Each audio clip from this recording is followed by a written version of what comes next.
ओम शांति। कई आत्माओं में दुख लेने और देने का संस्कार बहुत होता है। टॉर्चर करते रहते हैं दूसरों को, कड़वे वचन बोलते रहते हैं, दूसरों की कमियां गिनाते रहते हैं, दूसरों को हर्ट करते रहते हैं और उन्हें ये पता नहीं चलता कि ये उनका बुरा संस्कार है और ये भी नहीं पता चलता कि इसका रिटर्न भी होगा। हर कर्म का रिटर्न तो अवश्य होता है, ये मनुष्य को भूलना नहीं चाहिए। हम 2 बुरे शब्द दूसरों को बोलेंगे, दूसरा व्यक्ति 4 बार 10 बार सहन करेगा, लेकिन आखिर वो 2-4 की बजाय 10 शब्द बोलेगा।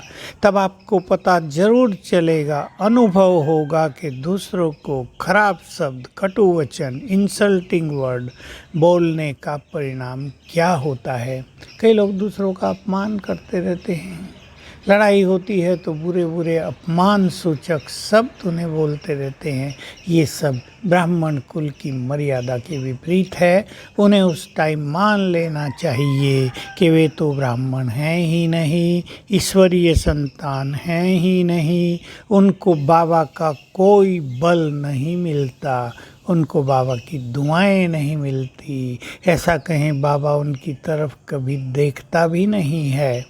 तो हम अपने बोल अमृत तुल्य बनाएं, हमारे बोल दूसरों के जलते मन पर शीतल छींटे डालने वाले हों, हमारे बोल बहुत सुखदायी हों, वरदायिनी हों। सभी ध्यान देंगे, कहीं जाने अनजाने में हम दूसरों को दुखी तो नहीं कर रहे हैं और परिणाम स्वरूप कहीं हमारा पाप कर्मों का खाता बढ़ता तो नहीं जा रहा है। बहुत ब्राह्मण आत्माएं तो इस बात से मुक्त हो चुकी हैं, लेकिन कम से कम 10% पवित्र आत्माओं में भी ये संस्कार रहते हैं। मैंपन के कारण, अपने बड़े होने के कारण, अधिकार समझने के कारण कटु वचन बोलते ही रहते हैं। न दुख देना है न लेना है। कई आत्माएं इसमें तो मजबूत हैं कि किसी को हमारे व्यवहार से, हमारे कर्मों से, हमारे मन से भी दुख न मिले। ध्यान देने की बात है, मन से भी दुख न मिले, क्योंकि पवित्र और ब्राह्मण और योगी आत्माएं यदि मन में भी दूसरों के लिए निगेटिव भाव रखते हैं, व्यर्थ सोचते हैं, कुछ बदला लेने की सोचते हैं, तो उसका भी बुरा असर दूसरों की स्थिति पर पड़ता है और इस तरह हम दूसरों की स्थिति को गिराने के निमित्त बन जाते हैं।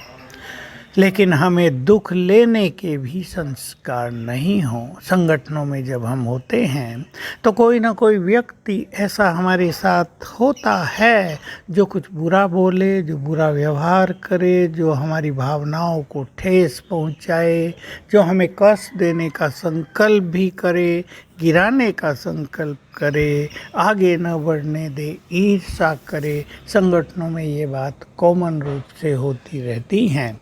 लेकिन वो व्यक्ति जो दूसरों की बात सुनकर रुकता नहीं है, जो अपने को योग्य बनाता चलता है, उसे आगे बढ़ने से कोई रोक नहीं सकता, क्योंकि ये भगवान का सिलेक्शन है और आगे बढ़ाने वाला भी वही है।